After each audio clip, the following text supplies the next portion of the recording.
And she said, let's meet up for lunch. And the response of this girl, I think she must have been in her early 20s or something, was like, yeah, मैं यहाँ पे फंस गई हूँ. I got stuck here. I've got some customers here and clients here. And there's a guard who's also come in here.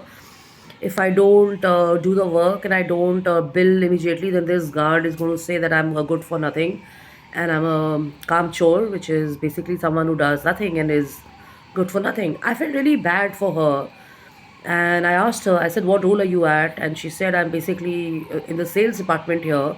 And I said, and I questioned, is the guard from your organization, from your brand, from your flow? And she said, no, he's basically from the mall and stuff, but he has this thing about coming in and buying and shopping from here. And he makes these loose comments on me and stuff. And I said, but you're working with the corporate brand and you should have an HR department and maybe you should go and complain. And she said, ma'am, this is the way people talk to us here. And I had to explain to her. And she said, I really like the way that you think about the whole situation. And I really liked, मुझे अच्छा लगा कि आप मेरे बारे में सोच रहे हैं. And I said, it's not that I'm thinking about you. It's just that, I mean, it's not fair. I mean, if you have a guard coming in and harassing a girl every day, and this girl doesn't know how to go about in the culture. So that's where I say that sometimes people themselves look down on their roles and their personalities and stuff. Maybe they are trying to avoid any disagreements, or maybe they are trying to avoid any scenes at work and stuff. And her response was, ma'am, customer हमारा देवता है. I mean, customer is like God to us and stuff. And I looked around and I said, but that doesn't mean that people harass you in the name of customer service. And then, we both walked away. I mean, I had gone to the other zone and she came back and she had to give me my money and stuff. But she thanked me a lot on this. But it got me a little like, it didn't get me angry, but I was thinking about the plight of people who are at work and stuff. And if somebody did that to me in the office and stuff, I would just go and I would just talk to the corporate head or to my team head and stuff. So this is not what the role of a product head or a HR person is. That you're supposed to ensure that your team is working well and stuff. And if your team is not strong enough to come and let you know, you could have your own people standing in there and you kind of pay attention to how the environment is or how the culture is and stuff like that. Because girls like these or boys like these who get harassed or bullied by other people may not even want to kind of continue working, and it's like undermining their confidence and kind of making them feel bad about what they are. And that's why I'm sharing this thought that a very very healthy environment or a very healthy setup is required at the workspace and stuff. You don't always have to be your boss's favorite. Not all of us have been a favorite of our bosses. I mean, in my tenure of so many years, I don't think I was a favorite of anybody except for maybe one or two bosses, and I never really looked at it that way. I just went thinking I got hired, I've got to do my role, and I've got to do my job, and I got to come back and I want to do innovative stuff in that, and that's it. And my office is like a workspace where I go, enjoy, have fun, learn, deliver. I have a blast with my team members and stuff, and I do not participate in politics, even if other people are doing that. And this is what the book is saying, that if you have to have a proactive and consistent career graph, then people have to look above this, and people have to be more sincere, and people have to be more cordial, and people have to be more compassionate is a wrong word, but more understanding and genuinely caring about developing their own people rather than just brands. Because when you have the right set of people, it's like finding a good boyfriend, or it's like finding a good coach in, let's say, a sport, and you both love it, you both enjoy it. Or it's like having a best friend with whom you get along well, and you both travel and you explore places. You meet up every second day and you share everything and anything. It's like having a family member. So that's the attitude that most organizations and people need to have. There has to be a like a humanistic outlook and a touch to it. And I would like to end my chapter here. And the reminder is that one doesn't have to always be a leader, but if you end up becoming a leader, or if you become a mentor, which you've not even set out the role of yourself to be as, and people start considering you that, then it becomes easier for you to kind of develop more people like you, have more.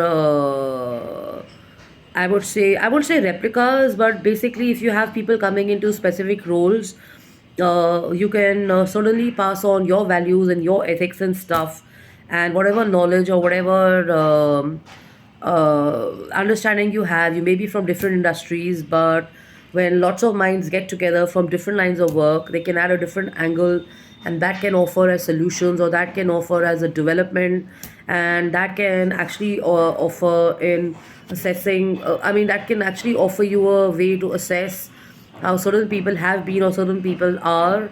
And sometimes we've been in the system, or we've been around only certain people for so long, maybe in family, maybe in relationships, maybe at work, maybe in our gym, maybe in our networking zones, that we see people only in that certain manner.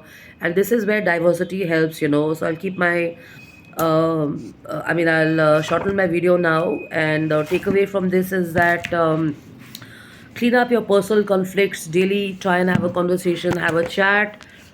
Sometimes we wonder that things are not going right at work, but rather than wondering, it's better to not be a Wonder Woman or not be a Wonder Man, but it's better that you have a chat, and maybe you can have a coffee or you can have a chai. Maybe you can just go out and stuff, and try and encourage less of complaining and less of fault finding, and more of lasting bonds or real relationships and stuff like that. Because when you're at work, people are looking to be enjoying, and they're looking forward to be in the office, to having a good time and stuff and delivering. They're not looking at just constant politics or what's going wrong, and the egocentric nonsense or the competition and stuff like that. It depends on industry to industry, but I think what really helps is to have a joyful environment rather than having a joyless or a jealous environment.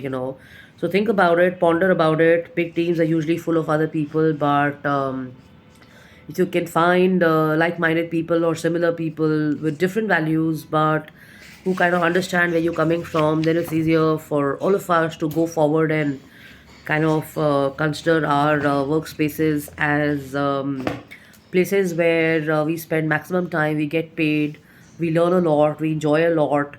We help each other, we grow, and we go forward and stuff. After all, not all organizations are about competition. Not all organizations are just about me, myself, and I'm the only one here, and I've arrived and stuff like that. There's more to it, and take a look around you, and try and imbibe what you like about certain organizations and bosses you worked for, and maybe you'll understand where I'm coming from. So stay empowered, stay safe, stay positive, enjoy yourself, and work is all about people skills and people management. One doesn't have to have an exclusive MBA or an HR. Maybe people are just great that way, and we just need to kind of look through and understand the positive of people rather than looking at the negative that we are focusing on consistently. And as you do that, you realize that you're basically spending more time, and the world becomes bigger and better, because everybody around is looking to bond and grow. And when you're a part of, let's say, networking forums, or you're a part of, let's say, organizations and stuff, people want to have nice conversations and enjoy, rather than all this which happens everywhere and anywhere. But the core idea is to focus on your work. So love and luck, take care, have fun. I'm Jashin Kapani. I'm much better. I'm enjoying the weather, as you can see, and I've got my favorite coffee here, and I've got my books here, and of course I've got my precautions and preventions from the goddamn non-corona, the virus. So I'm much better. So take care, back to the gym and stuff. And anybody and everybody not feeling that great and not enjoying themselves, try exercising or being in the sun.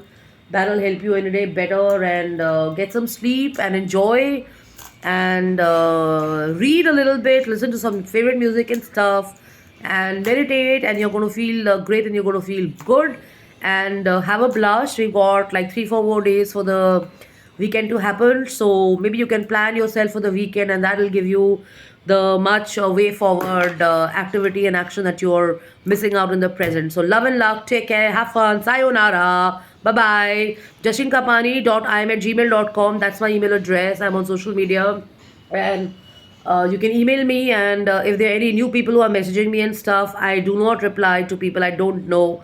So the ideal is to send me a mail. Please avoid messaging me on WhatsApp, just because WhatsApp, as per you, is the easiest way to reach people. When I don't know you, I will not be messaging you back and stuff. So please stick to emailing me. That's a request, and that's the way I function, okay?